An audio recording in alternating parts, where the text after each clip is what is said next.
S&P, 슈드, 그리고 나스닥. 투자를 시작할 때 국내 상장 ETF와 미국 직투 중에 고민이 많은 것 같습니다. 저도 어디가 좋은지 항상 고민이 됐는데 구독자분의 요청과 함께 겸사겸사 준비해봤어요. 오늘은 어디에 투자하는 것이 좋을지 한번 확인해 보겠습니다. 구독과 좋아요 부탁드립니다. ETF를 투자할 때 어디에서 투자를 하는가가 되게 중요한데 이게 직투를 하려고 하니 환율이랑 양도소득세가 좀 걸리고 국내에서 하자고 하니 배당소득세가 있다고 하네요. 그래서 연금저축이나 ISA를 활용을 하고 싶은데 연금저축은 30년, ISA는 한 3년 이렇게 자금을 묵혀야 하는데 문제가 있어서 고민이 되는 것 같습니다.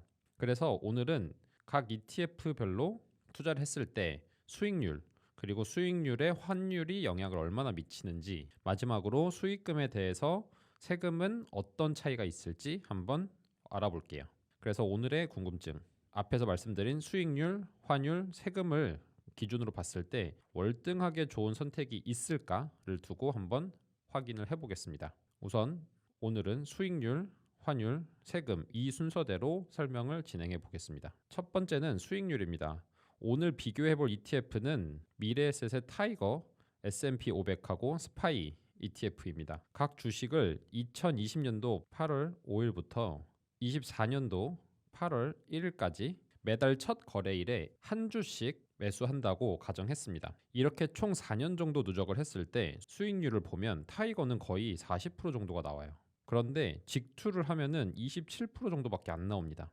데이터로만 보면 한국에서 투자하는 것이 수익률이 좋네? 라고 생각이 들 수 있는데 이거는 환율 때문입니다. 그래서 환율을 한번 적용을 해서 보정을 해봤어요. 8월 5일에 한 주를 사고 2024년도 8월 1일까지 한 주를 들고 있는다라고 가정을 해보면 타이거를 10,000원에 사서 18,775원까지 됐으니까 대략 88%가 됩니다. 스파이는 332달러 정도에 사서 543달러가 됐으니까 63%예요.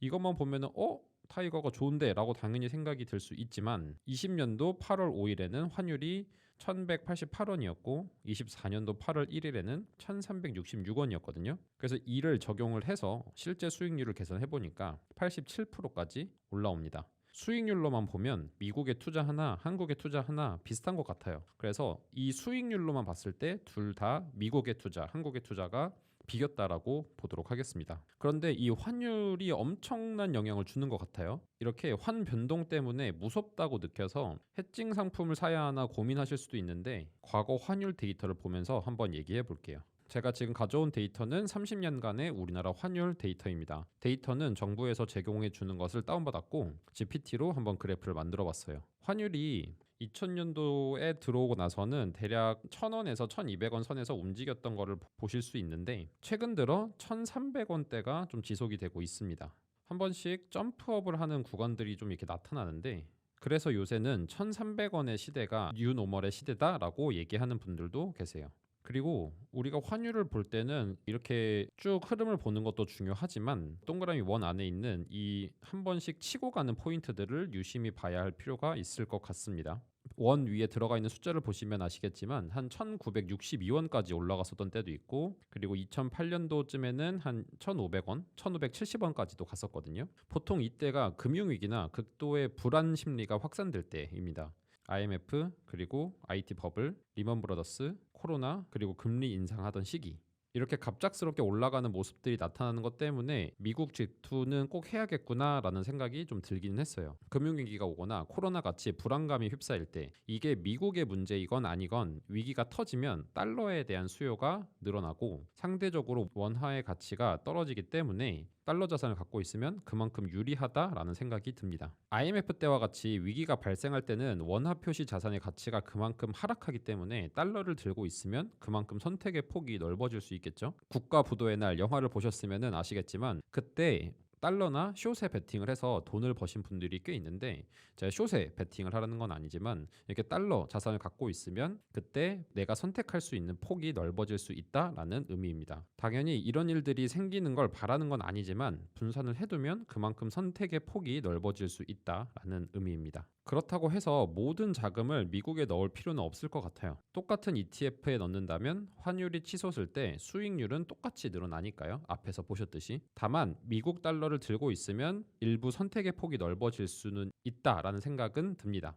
하지만 한국에 투자를 하거나 미국에 투자를 하거나 환율을 적용을 해도 수익률은 거의 비슷하기 때문에 환율의 관점에서도 비겼다라고 보입니다.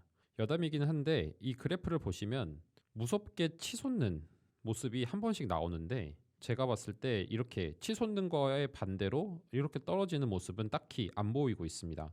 그래서 꾸준히 적립식 매수를 하면 저점에서 더 살 수 있는 기회들이 많기 때문에 ETF를 고르실 때 환해칭 상품을 굳이 선택할 필요는 없다라고 생각이 듭니다. 그러면 이제 마지막으로 세금을 한번 판단해 볼게요. 우리나라 시장에 상장된 ETF의 경우 국내 주식형의 경우에는 배당금 이외에는 세금이 없습니다. 그 외에 채권, 파생상품, 원자재, 해외 주식을 활용하는 ETF 같은 경우는 매매 차익의 15.4%가 적용이 되는데 이게 배당소득세예요.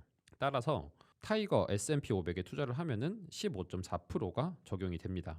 그런데 이 배당소득세는 분리과세가 아니라 종합소득세로 합산이 되니까 이 점은 유의를 하셔야 됩니다. 그런데 해외 상장 ETF 같은 경우 QQQ, 스파이 등 같은 경우는 배당금은 배당소득세로 적용이 되는데 매매 차익은 양도소득이 22% 적용이 됩니다. 여기 뒤에 써 있듯이 수익금에서 250만 원은 공제를 받으실 수 있고요. 그리고 손익통산이 되는 장점도 또 있습니다. 앞에서 설명드린 조건으로 세금을 한번 계산을 해볼게요. 우선 조건은 2020년도 8월 5일부터 24년도 8월 1일까지 매달 첫 거래일에 타이거는 38주, 스파이는 한 주씩 매수를 해봤습니다.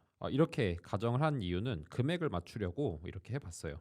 환율은 매수일을 그대로 적용을 했습니다. 그래서 매달 첫날에 매수를 하고 매수하는 날짜에 환율을 적용을 해서 실제 총 매수 금액을 한번 판단을 해봤습니다.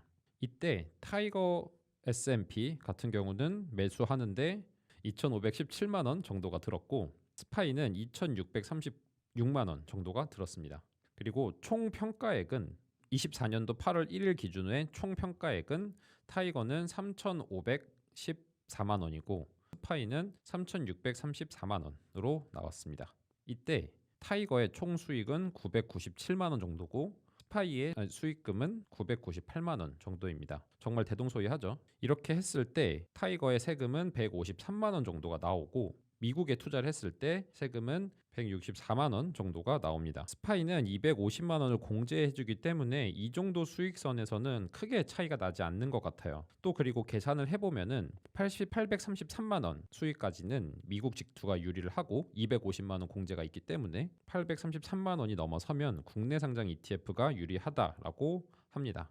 그런데 국내 상장 ETF의 경우는 배당 소득이 2천만 원 이상이면은 금융소득 종합과세로 들어가서 이때는 또 더 높은 세율이 적용이 될 수 있기 때문에 이 부분을 유념하셔야 될 것 같습니다. 우선은 엄청 크지 않은 금액에서 이 정도 차이가 나타난다를 보여드렸고 그리고 마지막으로 금융종합소득 과세로 들어간다고 하면은 투자 금액이 너무 커지면 국내 투자가 불리한 거 아니야? 라고 생각하실 수도 있는데 국내 상장 ETF는 절세 계좌를 활용하실 수가 있잖아요. 연금저축, IRP, ISA 같은 그래서 결국엔 이 또한 어떤 선택이 더 좋다라는 거를 선택하기 어려울 것 같습니다. 스파이에 투자를 하면은 금융소득 종합과세로 들어가지 않아서 22%만 내면 되지만 절세를 할 수 있는 방법은 없고 한국에 투자하는 방법, 타이거 S&P에 투자를 하는 거는 돈이 많이 벌리게 되면 금융소득 종합과세로 들어갈 수 있지만 또 절세를 받을 수 있는 계좌가 있거든요. 그래서 선택의 폭이 있기 때문에 어디가 더 좋은 선택이다라는 월등한 선택은 없다라고 보입니다. 네, 지금까지 수익률, 환율, 세금을 기준으로 어떤 투자가 좋을지 한번 확인을 해봤어요. 저는 개인적으로 미국, 한국 중 월등하게 좋은 곳은 없다라고 느껴집니다.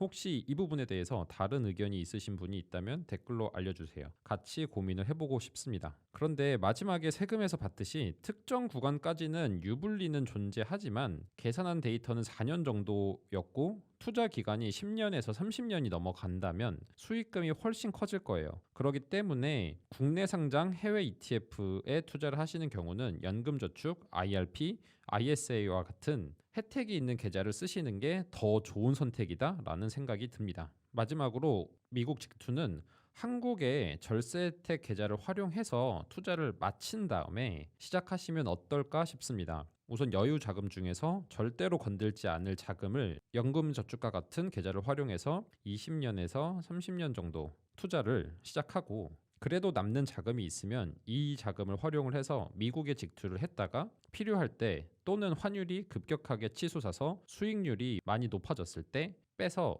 우리나라의 부동산이라든지 다른 자산을 매수하는 방식으로 활용을 해보셔도 좋을 것 같습니다. 오늘은 미국과 한국 중 어디에 투자하는 것이 좋을까를 알아봤고요. 다음번에도 유익한 주제로 돌아오도록 하겠습니다.